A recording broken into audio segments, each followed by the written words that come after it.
ஒரு பெண் தான் மனம் புரிவதா இல்லையா என்பதை தான் தீர்மானிக்க வேண்டும். தன் தந்தையோ தன்னுடைய தந்தையின் தந்தையோ தீர்மானிக்க முடியாது.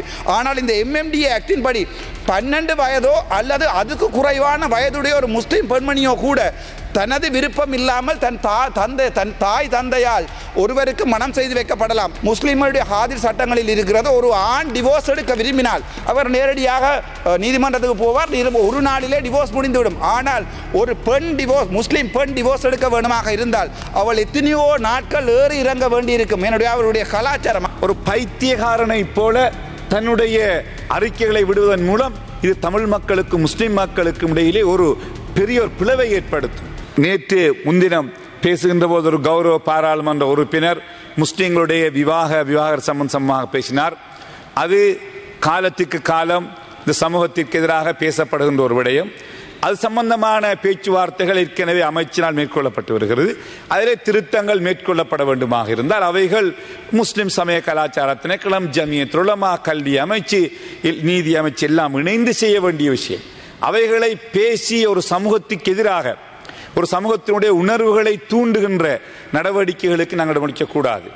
ஆகவே அதிலே குறைகள் இருந்தால் MMDA திருத்தப்பட வேண்டுமாக இருந்தால் நாங்கள் ஏற்றுக்கொள்ளுகின்றோம், அதை செய்யப்பட வேண்டும். அதில் எந்த மாற்று கருத்தும் கிடையாது.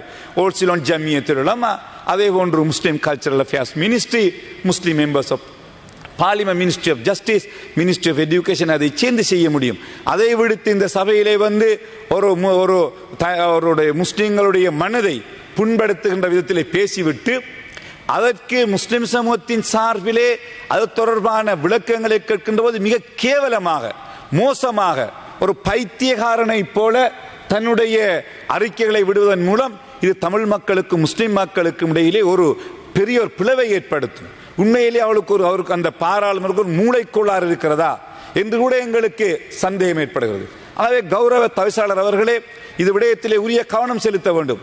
பாராளுமன்றத்திலே தனக்கு இருக்கின்ற அந்த உரிமையை பயன்படுத்தி ஒரு முஸ்லிம் சமூகத்திற்கு எதிராக, முஸ்லிம்களுக்கு எதிராக, ஒரு மார்க்கத்திற்கு எதிராக இவ்வாறு கீழ்த்தரமாக பேசுகின்றவர்களுக்குரிய நடவடிக்கை எடுக்கப்பட வேண்டும்.